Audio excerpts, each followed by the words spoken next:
Hello everyone, Jurassic Man here, and before I start the review, I would like to say I had an excellent Force Friday, in case you want to know.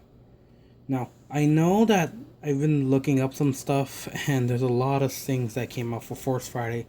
However, I did came in 10 minutes late, so I didn't get much, but I did get some of the cool figures I did wanted to get. And when I mean figures, I mean model kits. If anything, I like the Revell stuff. It's probably the more better things in my opinion. The figures are usually the same. I mean, these two have problems. This one can't stand. This one has a weird head. And, well, this doesn't have no problem, but, you know, they want big ones. But anyways, one of the Revell figures, I got 3 out of 4 of them that came out. I'm not going to get the A-Wing, just to say. And I'm going to start out with my favorite one and then go down to the line. But I'm gonna show you the Revell new the oh shoot.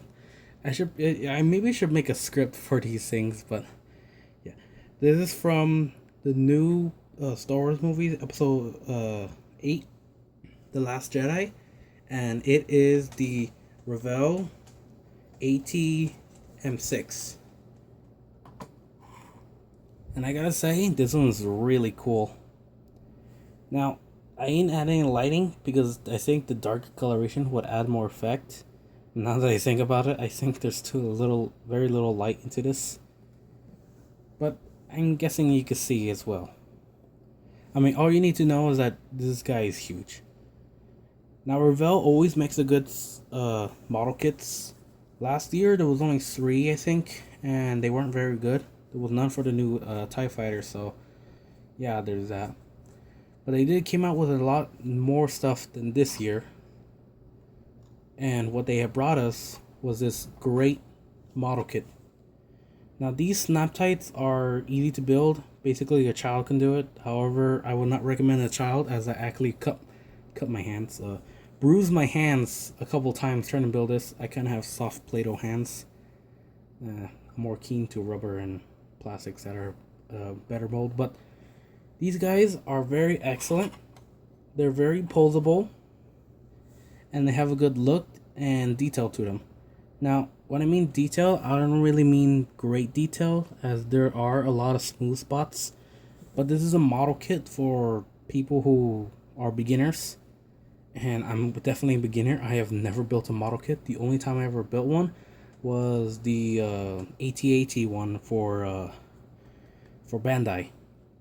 And I hardly build that. I mean, that took like a whole hour. This guy just only took 30 minutes to make. But yeah, as I get started to review. Now this is the M6, as I like to call it. The AT-M6 has this very unique look to the movie. Now I know they're copying episode 5 with the Hoth battle, since this one's going to be in the salt plains with new speeders and the new AT mode. But I like this one. It has this very gorilla posture if you look at it closely, and the reason it has these arms is to hold the M6 cannon on its back, and that is a huge cannon. This is a really strong weapon. It must be very powerful. And yeah, these guys are huge. I'm figuring that they're probably at least, those speeders should be at least somewhere around here, compared to probably the ones from the first movie or the episode 5. They probably would have been, these guys are probably dwarfing the ones from episode 5. I don't really know. I don't really look up to much Star Wars. That's my brother's job. But yeah, the AT models are always my favorite, and these guys are my new favorite. Right next to the original AT-AT. So yeah, poseability, it's very good. You can move it this far back over the front arms and this far forward without getting hindered by it. And then you can move the mid part, the elbow joint, all the way up here, kind of like a cat. And back here is sort of walking style. And it has like these knuckles in a way, and they bent backwards. I'm guessing these are more to stabilize and hold down the vehicle as it launches and prepares for its attack. Back legs are very similar.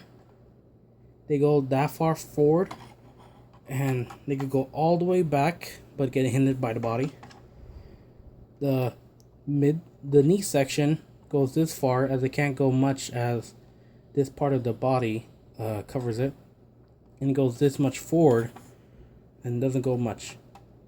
Now this guy has feet in the back, and just like the AT one, they're just as good. Now, for its head is very weak, as it is very limited of movement.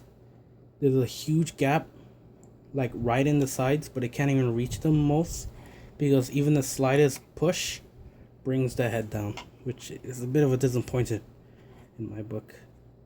And it's very hard to push it in all the way in and get that right correction. Okay, so and there's that.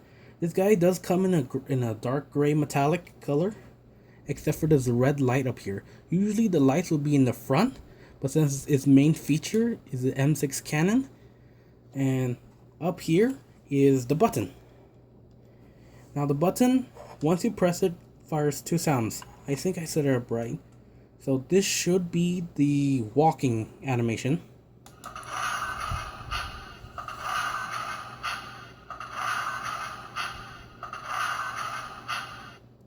That's the walking animation, and the speakers are coming from these rows right here.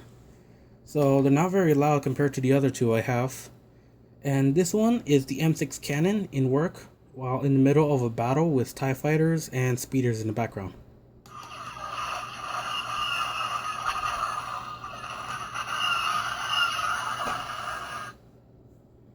And it sounds pretty cool. However, I think I would have been better to hear the actual gunfire, because I'm beginning to think they're hiding the sound of the gun until the movie comes out. So yeah, there's that. I really like this guy. I can't wait to see in the movie. I'm kind of anticipated for December. I'm also very anticipated for the rest of the figures I'm hopefully to get next few weeks. You know how it is, scalpers and such. Same thing for Jurassic. Star Wars is no better. Alright, so let's go to comparisons. Let's compare this guy to a regular Black Series figures. Here's the First Order Enforcers. I think that's what it's called. I'm so sorry. For any Star Wars people watching this, they probably clicked away like long ago. But if you're still here, I'm sorry. I think they're called Enforcers. I should look more into. But yeah, in the standard Black Series, these guys are at least head high, but the shoulder goes higher. So I'm guessing, because of that inch difference, I'm sure this guy's at least 8 to 7 inches tall. Let's compare it with a 6.5-inch figure, Chewbacca. And they don't even reach that high to the main front cannons. So there's that. Let's compare it to the little speeder. I'm sorry, but the TIE Fighter silencers, Kylo Ren's, and this guy looks pretty cool. The model kit one is pretty gray. I'll get to show that later, but yeah, this guy is pure black, and I'm pretty sure the movie one's gonna be pure black. And let's compare it to a familiar foe, the young T-Rex, and it kind of dwarfs the young T-Rex a bit. Even though if this was an actual battle, if the young T-Rex managed to go underneath to hit the legs, it would probably avoid that ion cannon, which would probably blow up his head. So there's that. And maybe to scale, I'm just saying, imagine this as a full-grown T-Rex along with the AT unit. That's pretty big. Hopefully that is in scale. I'm not saying this is, but hopefully that is the scale for actual T-Rex. And that is a huge droid or mecha vehicle. I'm sorry. And I'm going to do one last comparison to the Rogue One AT-ACT Revell model kit. And as you can see, there is a huge difference between these. As these guys stay very true to the original AT-AT, this guy literally looks like guerrilla warfare at its finest, with emphasis on gorilla. And yeah, that's these guys. They're so amazing, you know. I'm literally lost in words with these guys. Alright, I don't want to get this guy any more longer, so Hope you guys like this review, and remember to like and comment, and I'll see you guys next time.